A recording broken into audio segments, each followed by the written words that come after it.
Mich Carpenter knows what it feels like to lose yourself and what it takes to find your way back.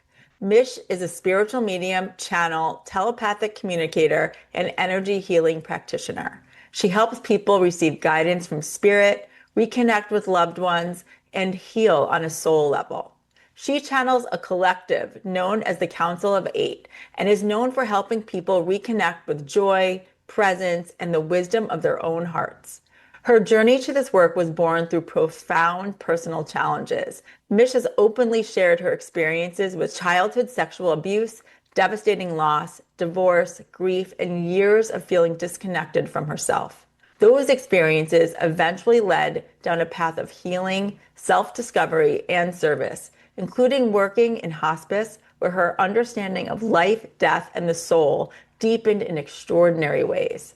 What makes our conversation even more meaningful is that Mich recently gave me a reading that was nothing short of remarkable. Let's just say we didn't just connect with my deceased loved ones. Today, we're talking about how trauma became transformation, how Mich learned to trust her abilities, and what it means to channel higher consciousness, and what Spirit wants all of us to know about healing, purpose, and why we're really here. Let's get going. Hi, Mich. Hi, Karen.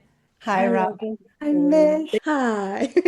All the way in New Zealand, by the way. Oh, Thank well, you we're for so having me. honored to have you here. And Robin has been talking so much about the reading that you had. And in the intro that Robin just read, I'm going, oh my gosh, this woman can do so many different things. It's like an abundance of healing opportunities, I guess, that we can learn from you. But you've also, it sounds like you've had quite a journey as well. So it's almost been like an exchange and life experience for all of these abilities that you have. Can you start us off maybe at the beginning of this path and when those modalities really came to you at a turning point in your life? First of all, thank you for having me. I feel so honored to be here with both of you, and I just feel so comfortable and easy.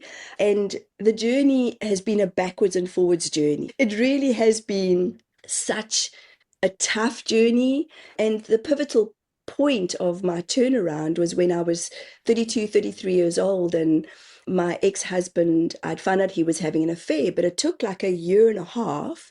And my mom kept saying, she knew the signs because my dad had an affair, my grandfather had an affair. So there was the pattern in our family ancestors, which again, I didn't even know at the time. I was just angry, just really, really angry. Like, how dare he do this? But there was a pattern in my life that men left. So a friend suggested go see a clairvoyant. I went to go see this young man, and the one thing that stuck out, I cannot remember the rest of the reading because I wanted to go for help for my anger at men. And he just said to me, you don't know how to love yourself. And I just remember thinking, I actually have no idea what you've just said. Like, where do you even start with that? But there was such an alignment there because the beauty of even meeting up with this young gentleman, his mother was working for hospice at the time. Now, to go back a little bit, when I was 16 and a half, 17, one of my best friends died. She had a kidney transplant, and I knew she was always sickly, but she was a South African ballroom and Latin American champion. So we did ballet together, modern together. But I remember sitting in hospice with her little body. She was very tiny, very petite. And I remember watching her mom and dad come from a counseling session. And as a young kid, I remember looking up and going, how is that counselor not falling apart? She's surrounded by death. It was just such a pivotal moment that I remember looking and going, this doesn't make sense to me. When I go back to my childhood, I was the child that always was just blurting things out. And people would say, how do you know that? But I was taught to shut up. So I wasn't somebody, when I watch other mediums, I go, when I was 4 years old, I remember this and this and this. I don't remember that ever happening, but I do believe inside of us that we all have the ability.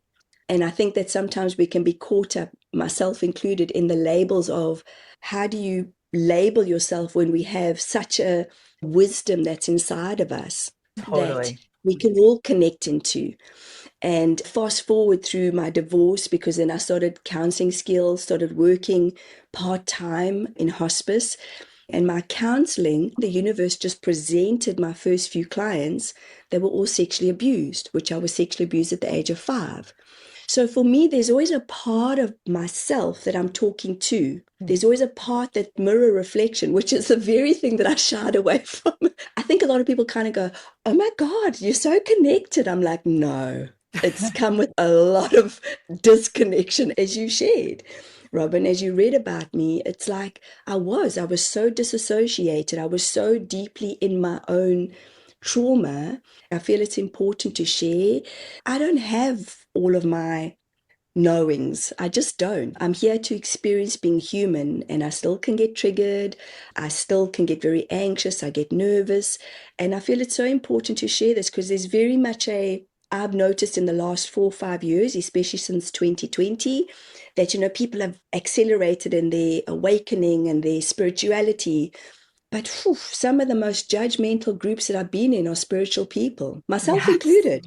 Yeah, no, we so agree with that. And going back to what you said, when the counselor or therapist looked at you and said, you have to love yourself. What did you do then? Where did that beginning to love yourself and that process, how did that start? Because I do think that connects into what you're doing now. It's just been a complete learning for me.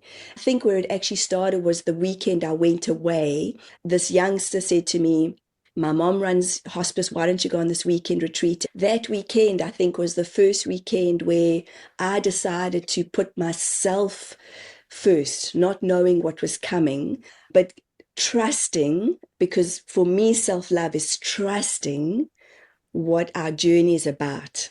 Yes. That's the big one. That weekend was the first weekend I can remember truly feeling held, supported, and I'd gone to work with my divorce and work with my anger. But the facilitator that I had was nothing short of brilliant and one of my biggest teachers.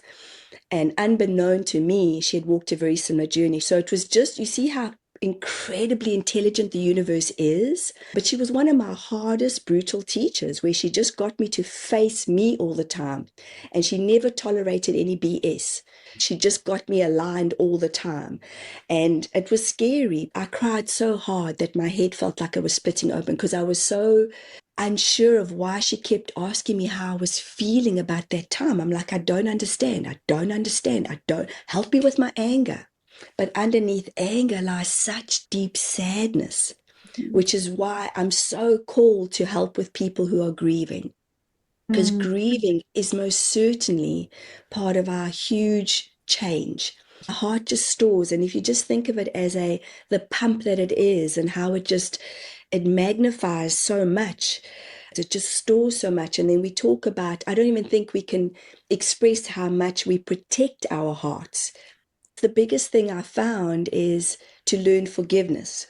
How did you get past that then? Once you finally had that moment with that retreat that you were on, how did you move forward from there? Yes, so I deep dived. So the counseling skills was perfect because it was a 14-week journey, 14-week course. And I was going through my divorce at the time. So it really helped me, again, with the support of the group. And then I started to study neurolinguistic programming. And once again, there was support. Then I did my yoga teacher training. And I started to realize that I was actually picking up on a lot of people's energy. Even I don't know if I shared this with you, Robyn, but when I was studying neurolinguistic programming, the coach didn't know what to do with me. I was just crying, and I didn't know I was an empath. These words weren't loosely shared if you're a 70s kid. Again, you just get on with life. But I think growing up, initially Zimbabwe, then South Africa, the one thing I've learned is that we have resilience. Not only as a South African, but as humans, we have resilience. And if we can just know that every single moment that we allow ourselves to either talk it out, we allow ourselves to cry, I truly believe that a big part of my healing has been to just allow my cellular body to just let go. I think that's the best way to say it, because every single cell, we're a body of water, but the mind just comes to just trick us all the time. And I'm a deep feeler, and that's part of my journey, is to not apologize for my tears, And my dad always used to say to me, "You're so sensitive as a teenager. You're so sensitive. And what do you do with that? What do you do?" And then I would bring men into my space that would say the same thing, including my second husband. "Why do you always cry?" And I'm like, that's really like, what does that actually mean? So Right. for me, it's very okay to allow the vulnerability, but it took a while on my own walk of my own journey to not blame everybody. I've truly just deep dived into how do I feel, but not over analyzing, because that was another part of it. And I can laugh about it today because I think that that's what happens. I've noticed this with a lot of people who start to evolve very quickly. There can be addictions that start to, even on our spiritual journey. I had to learn that life's not so deep. Life's not Right. so serious on the spiritual journey. So does that answer your question? Yeah. Well, and so then you were working within the hospice world, and really, I would imagine becoming even more comfortable with death. And so what happened in that experience that then led you to do the work you're doing now, which is the mediumship reading, which is channeling energy healing? How did that all, it feels to me, came from this whole process, right? This whole transformation.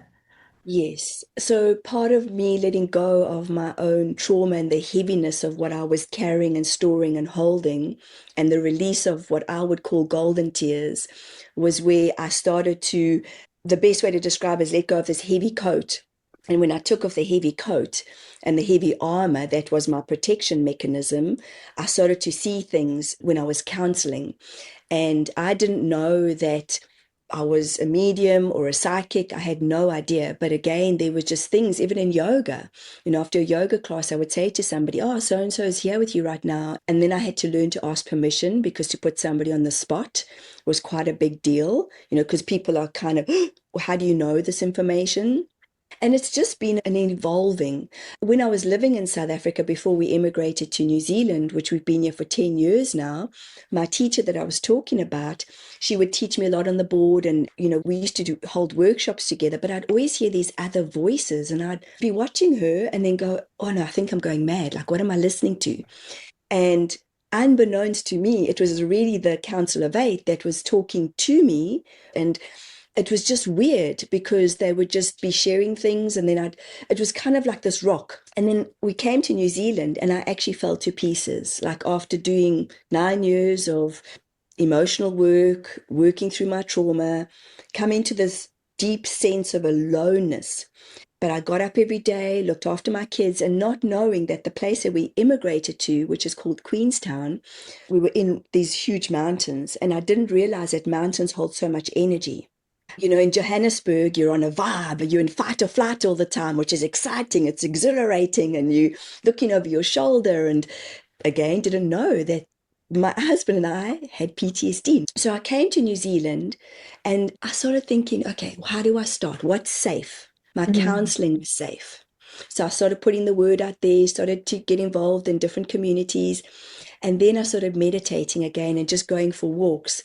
And slowly but surely in sessions, I started hearing these different voices again. And you truly, for me, I was like, am I going mad? Am Yeah, I I going? mean, I bet you did. Did it actually sound like real voices in the sense that you almost couldn't distinguish between what was real and not? Or were they just perceived almost like in your subconscious voices? I just love to hear like how it sounded to you. That's a great question. They just sounded so calm, so easy. The way they started to bring things through was just different. That's the only way I can describe it. But what was so interesting was I would quiver. My body would become so cold, and my hands would become so cold, and I didn't know how to allow this energy to arrive. I think that's probably the best way to describe it. Like, I would hear them, but again, it's almost like you go, "No, this can't be true. This is not real."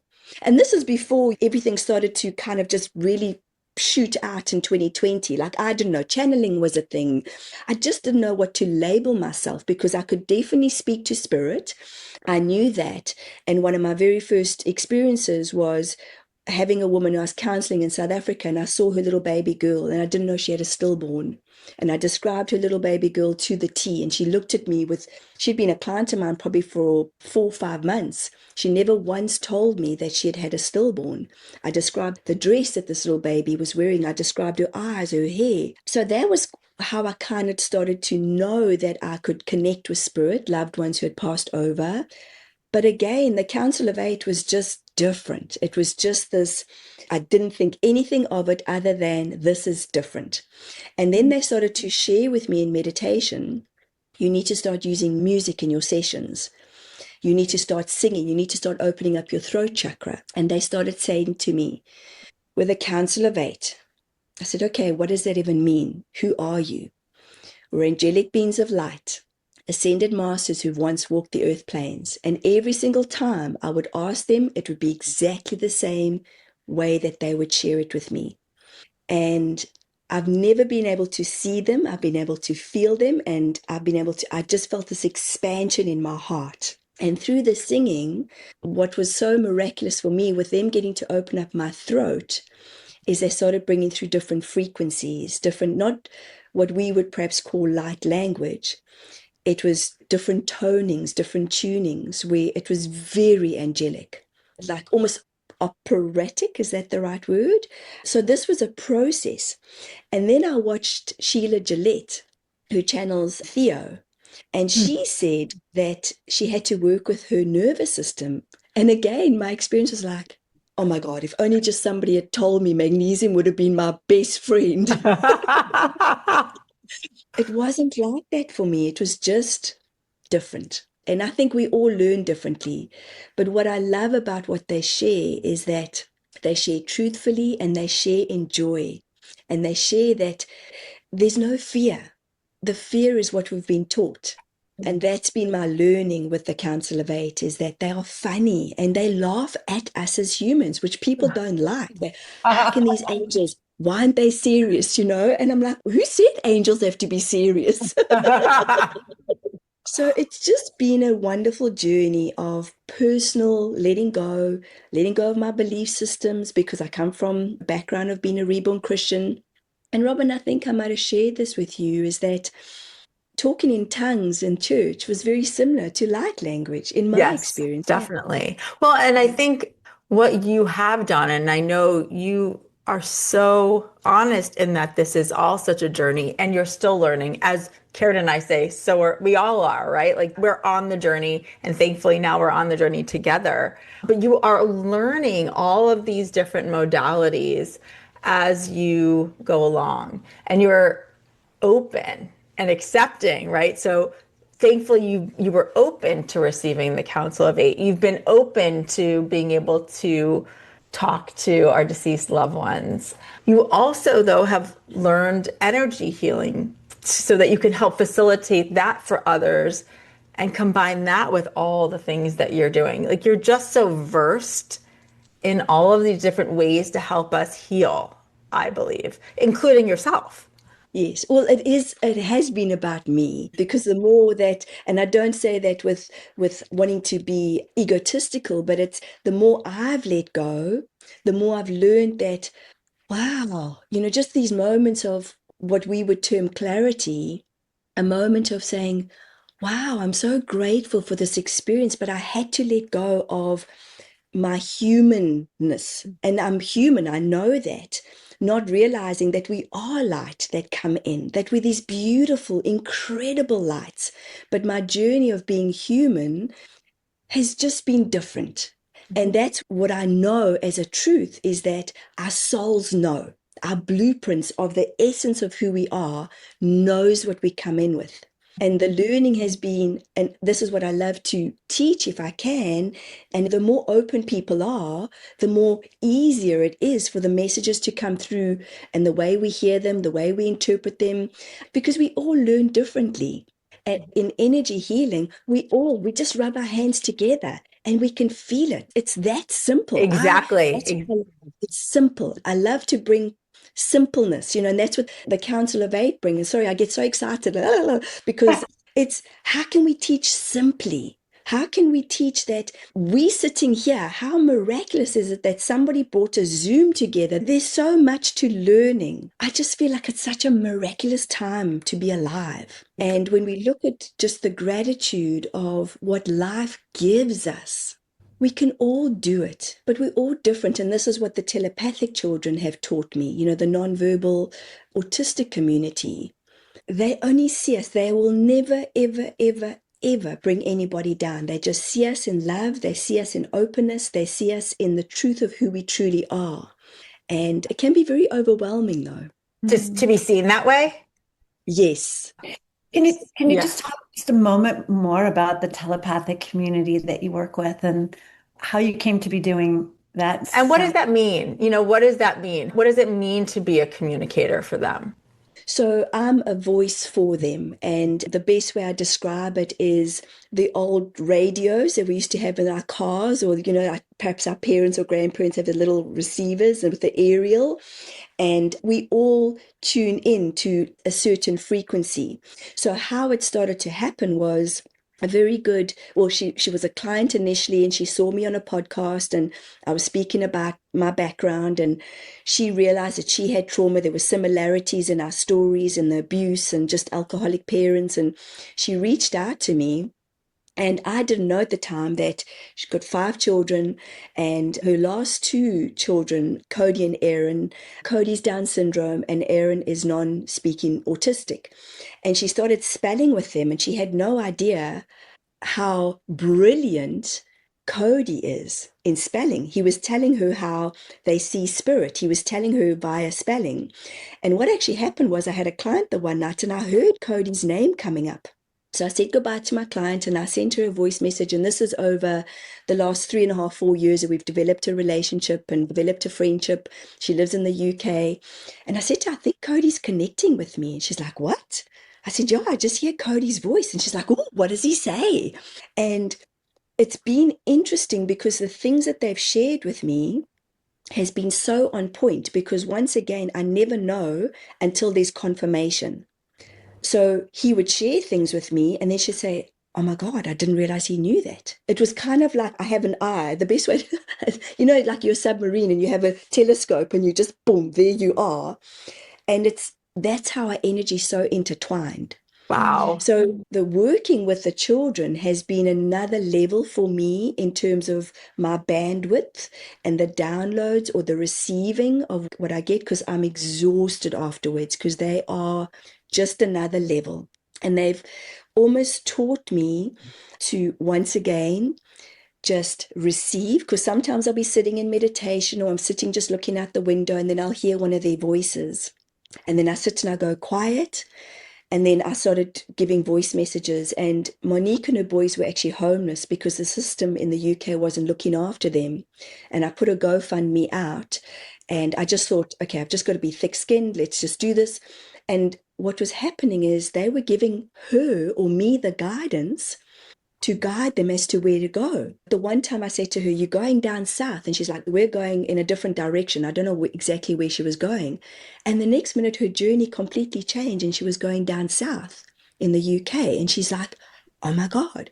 So they sense things and see things before we even know it's happening. And it really and truly has been a crazy journey of chaos, where, because for mothers especially, not knowing that their kids can communicate is hugely shocking to them. But what I have absolutely loved is how they teach about vibration and resonance. And they teach that going back to the mirror, and everything is a mirror without a doubt.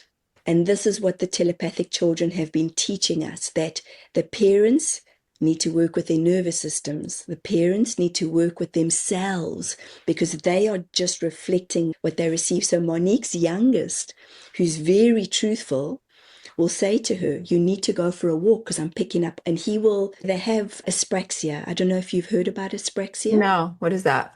So it's where they just release. So Aaron, the youngest, has OCD tendencies, but where they release, where they just poo. Okay. So she's got them in nappies and their bodies just release. And she's got video footage of where she says, oh, everybody thinks this is love and light. Like, the telepathy tapes woke everybody up. And she's like, but look what I have to deal with on a day-to-day basis. So do you see sometimes the distortion that things can create, which is beautiful in one way, but we're still here to live the experience of being human. That's right. The telepathy tapes, amazing. It just brought this awareness and this consciousness to like, whoa, there's more. But what does that even mean? Even me trying to describe the Council of Eight, what does it even mean? I want to be a good human being. I want to be a compassionate, kind human being who can share openly and allow my vulnerability, because I don't walk around going, I'm a channel. We still have to learn how to fit into the world and be in this world. That's right. And this is what these beautiful humans, these children, I believe, have come into the world quicker to wake us up, to know that there is more, and to know that love is truly, truly who we are. Yet it's a relearning in terms of, okay, what does that mean? What does it mean to truly love? What a gift that you can help translate for both these living humans who aren't able to speak in the way that we're so familiar with, as well as translate for our deceased loved ones, or translate for these light beings of all kinds, because we're going to talk about some more light beings in a second. But the point is that, like, what a gift that your journey has brought you to that understanding, into that fullness of yourself in being a channel for all, really. And so we're so grateful. And I know I'm so grateful I was able to experience all these different elements from you recently, because Can I we had talk about that? I'm dying. Yes, please. I would love to talk about it. I want to start it out by saying that I didn't even know what to expect from Mish, except I knew she was so highly regarded, so highly recommended by another good friend of all of ours, Nina, and we trust her so much. And Mish and I had already met. We knew on a soul level we're supposed to know each other. And so I show up on this Zoom, and Mish is wearing her hair in a specific way and this color that is not like a typical color that I think most of us see. It was like a specific type of bluish purple.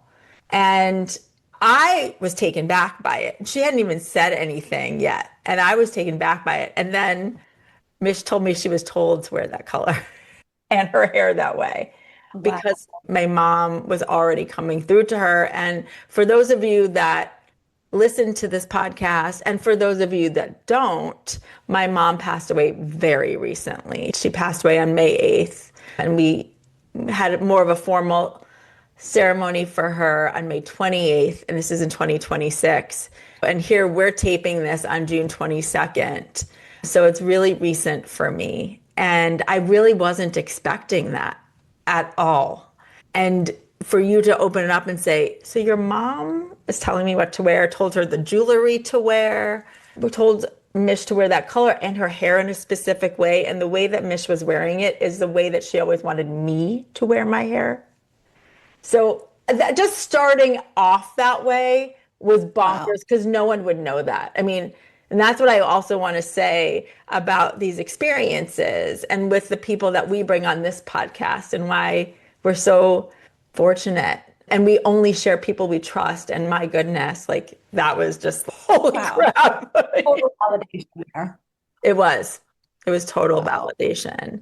And So talk us through then, Robyn and Mish, like, how did the reading unfold? I think we'll both talk, but I think what I was so taken by, and again, this is why Karen and I do what we do. We want to share these experiences. We both are channels. Karen and I can channel in a different way than, let's say, Mish can channel. Everybody does this somewhat differently. And that's why it's so important for us to have these experiences, so we can tell you all and hopefully open you up to receive these kinds of experiences, because they really can be transformative in your life. And for me, I think what I was taken by was, number one, the specificity that came through Mish with my mom, with my dad, who then came through, with different relatives for my husband, Jeff. I have to tell you, Mish, there was one part where a cousin of Jeff's came through that he was close with. And there was this phrase that kept coming up from him. He kept saying that he was a failure. And it didn't register for me because I knew him in life and he was not what any of us would consider a failure. And he had some really unbelievable guidance for Jeff.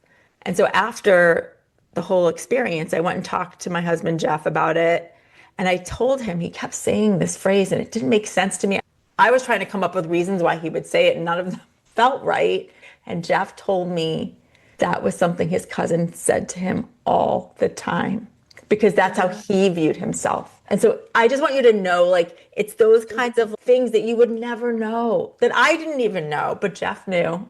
And I want to share that when Mish was bringing all this together, for me, she was able to also connect with music. And there was a specific song that my mom asked Mish to play. And it wasn't a song that my mom and I shared in this lifetime. It's actually a newer song. I had known the song, have listened to it, but never really listened to the words. And the words were so relevant to what my mom was trying to express to me and what she felt she wanted to apologize for in terms of our relationship in this lifetime. And it was deeply healing. Now I can listen to that song and every time connect in a different way and connect with my mom in a way that is really beautiful. So there was so much healing that was happening during that. Mish was also able to see where I was whole because Mish is also an energy healer. Within the experience, she was able to see where I was holding different grief, anger, all of it inside me. She was able to connect with the little Robyn inside of myself. I mean, this is all within the experience. Yeah. It was so powerful. I'm still unpacking it all. It was extremely transformative in the, I would say, beginning of what I believe is a healing process and a next chapter for me as I really begin the real grieving process for my mom and really for not having parents on this planet. I'm very much someone who does connect with the other side, but it doesn't take away from the human element of all of it, which is deep. And then the kicker, you guys, is that at the end, the Pleiadians came through. And all right, I'm going to ask Mich first to explain the Pleiadians. I knew the Pleiadians prior to us meeting because I've been told before that I have some sort of connection with them, which again, Mich did not know. She just said to me, I think we're going to bring the Pleiadians through. Okay, can you explain what are the Pleiadians? And then we can talk about what they said. Oh gosh, I'm still learning, to be honest, who the Pleiadians are. But basically what happened was I was mentoring a client and we were in meditation, and my go-to has always been the Council of Eight. And I got shown, I don't know timelines, but probably about a year to 2 years ago, I got shown that you will start to channel the Pleiadians. I was like, oh, okay, I don't know what that means. I have no idea. Okay, like, are you a part of the Council of Eight? This is how I negotiate with them. I'm like, just tell me. And then I went to Egypt last year and I started receiving very different messages. So the Council of Eight come through very jovial, light-hearted. You can ask them questions. They'll bring up your Akashic records. They will share things in your blueprint. They don't talk about past lives. They talk about past timelines because, we're a simulation. We're a holograph. The Pleiadians with this client, we were in meditation and the next minute my whole head turned. And I was like, woof. And then I just heard Pleiadians and the frequency is very different. It's very, clients of mine have said, like they have to go to the bathroom afterwards because they just feel it in their solar plexus, either their heart or their solar plexus. And it's a very different, it's just this continuation. It's short from what I remember. Yes. But it's this continuation of them just sharing stuff that might not make sense at all. But what was interesting, I came back and I opened my eyes and the screen was black. And I thought, oh my gosh. And I phoned my client and she's in Florida and she said to me, Mish, my whole electricity went out. Everything just went. And I went, what? I thought she'd fallen off her chair or something. So their frequency is very, very different. And the way they come through is very specific. It's very direct to a certain degree. This has just been probably in the last 7, 8 months that the Pleiadians have been coming through. Yeah, and they So are representative of a star seed. So if you hear that term star seed, they are a star family. That's where I would just to start with in terms of light beings. And what you said is so true. There's a different frequency that was coming through you, both from when you were talking and translating for, let's say, my mom and my dad or Jeff's family.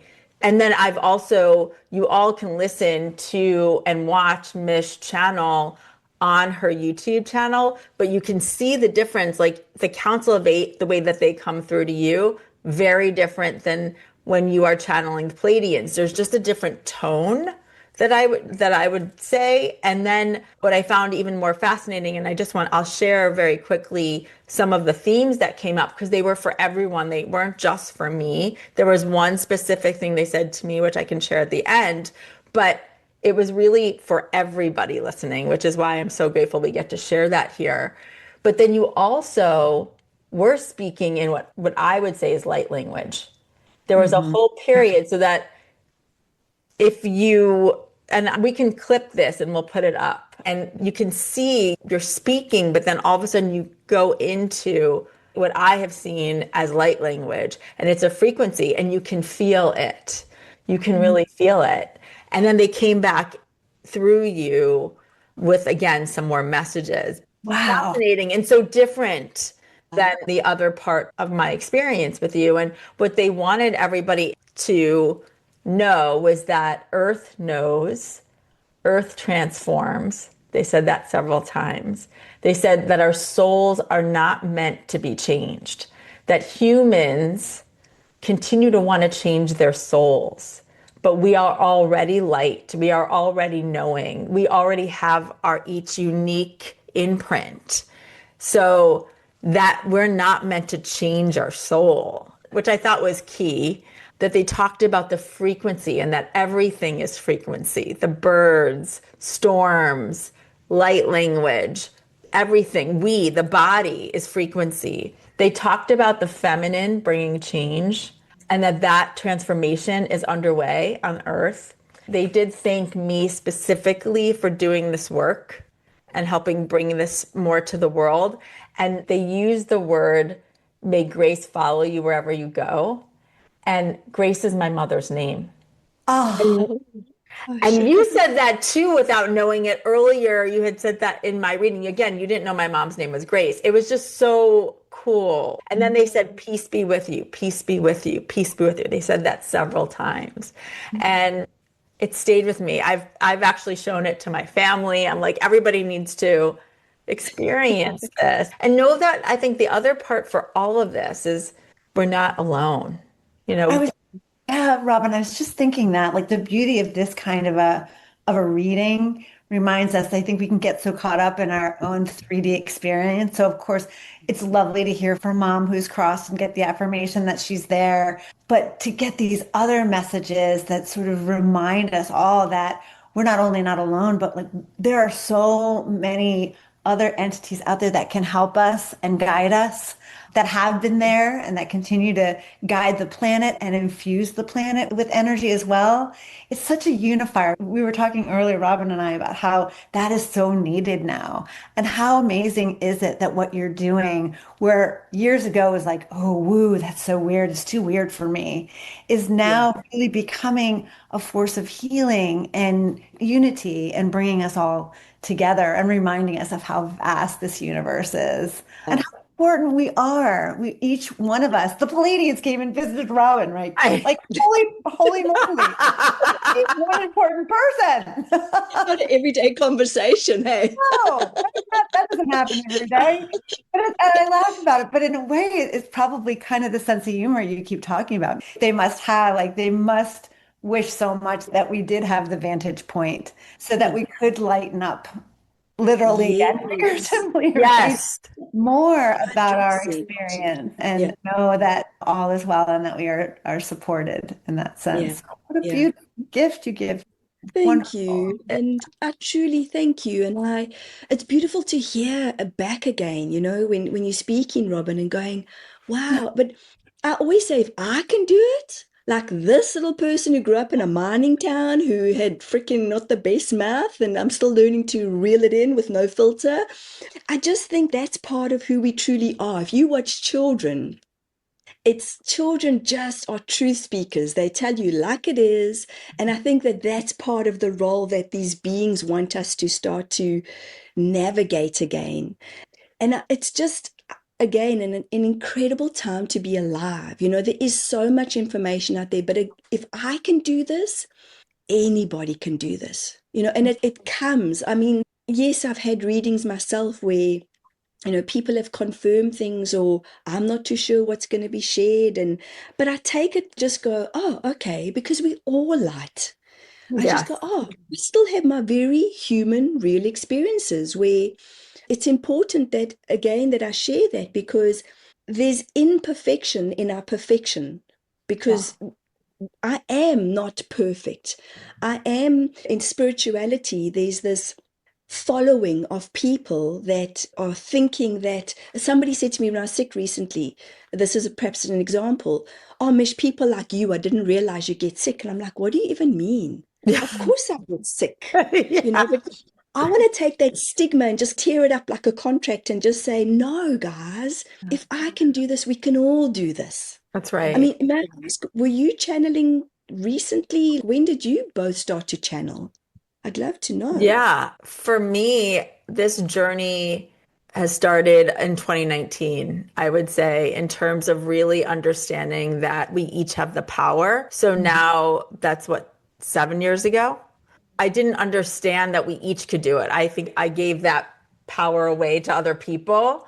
But now what I'm learning is that we all do it and we all do it differently. And we all have such a unique translation of things that are all important. What about you, Karen? Yeah, I was going to say, I think for me, it started probably even before that, maybe 2013, because I was seeking and I was looking for answers and not finding them. And for me, it all started in the meditation and the downloads that I was getting from in meditation. And then not reading any of that stuff until the end of the day. And I would come back to it and I was like, where is this coming from? Where is this wisdom? It can't possibly be for me because I'm lost. I need answers. And here it all is in this journal. I'm like, and the word download is such a good word because it does feel like it's coming through you from somewhere else. And that wisdom, I think, was really the thing that gave me the confidence to start my seeking journey and really tune in more. I think I'd never, like you, I grew up in a very kind of similar household. We were Catholic and we were just kind of told what to do and think and be. So I think that's kind of when it started for me. And I find even when I go for a run in the morning, that's when I'm open, when I actually open up that channel to just have nothing in my mind at all. That's when the wisdom and the inspiration and just the joy too comes through. It's like you allow everything else to be pushed aside and allow just that download of light, like you were saying before, to be there. So, and you're right, everyone can do it. I would say to you though, that you are an example of someone who, as Robyn said at the very beginning, took the trauma and transformed it into something Yes. beautiful to give back to the world. And it's like people can't see you right now the way we can, but you have these hearts behind you, these beautiful hearts. And it's not easy. It takes courage to do what you do and to allow yourself to be that channel for others. It's one thing to keep it quiet to yourself, but to really go out there and really do the work that you gave to just Robyn in one example.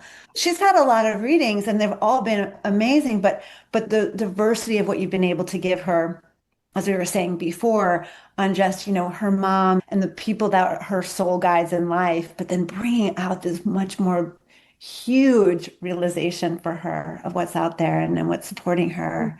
That's an incredible gift. Yeah, Thank you. really. And the fact is that you are doing that for so many people. And even when you talk about being a telepathic communicator for those that are living but that can't use their words, what a gift you are giving both them and their families so that they can better live in this body that they're given on this earth, so that you can also help those that are caregiving for them understand what they're here to learn too. I mean, it just helps. All of it is leveling up this lifetime for us by the work that you're doing. And really also giving us the knowing that we can all do this. Like, that's what we want to continue to shout to the rooftops. That if you're listening to this and any of it feels like it connects with you, number one, go have an experience with Mich, but also start to really just pay attention to what's coming to you. Like, what is your intuition? What are the synchronicities that are showing up in your life? That's what we have these conversations. We created Seeking Center so that we can all explore together, because there's a reason you're drawn to even listening right now or watching right now. There's no coincidence.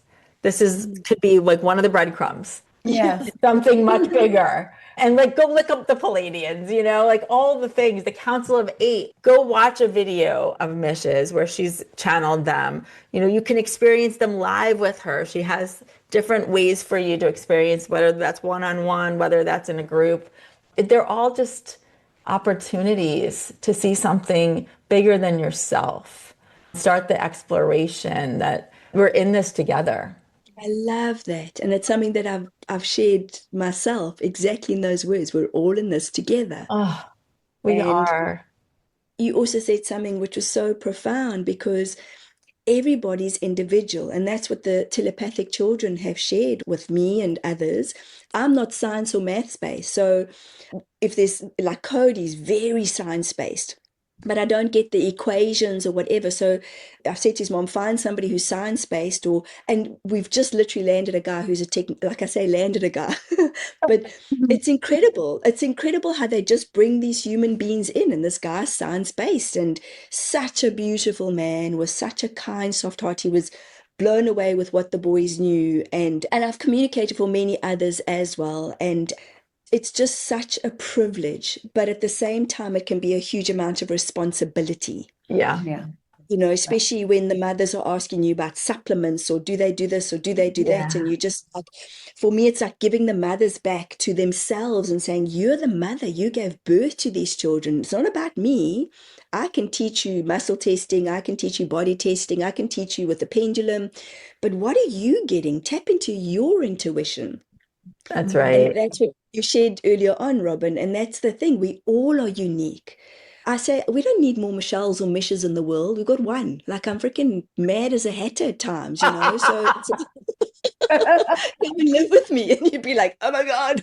But you're a Robyn, you're a Karen. And that's what I love, is that how do we teach people their individual connections? Because there are millions of beings out there. There's no doubt. I mean, they're just kind of hanging out and going, okay, come on, we're waiting. Totally. And thank God you've got that little radio dial frequency. You said we all do. And it's just a good reminder. I just love we're finishing this conversation with such a big smile. Like, it's just feel like it's been love and light the whole way through. This time has just flown. I have a feeling we'll be talking to Mich many more times, because there's so much to continue to discuss and share with each other and with all of you. And so we could not recommend more to go reach out to Mich, check out what she has going on at michcarpenter.com. That's MICHCARPEN. We'll have links in the show notes. You can also check out what she has going on YouTube, and more to come. Thank you so much. And if I may just share that the readings that I give are very truth-based. That's been something that I've completely just opened up to, where it's like, what does the person sitting in front of me need to hear to heal?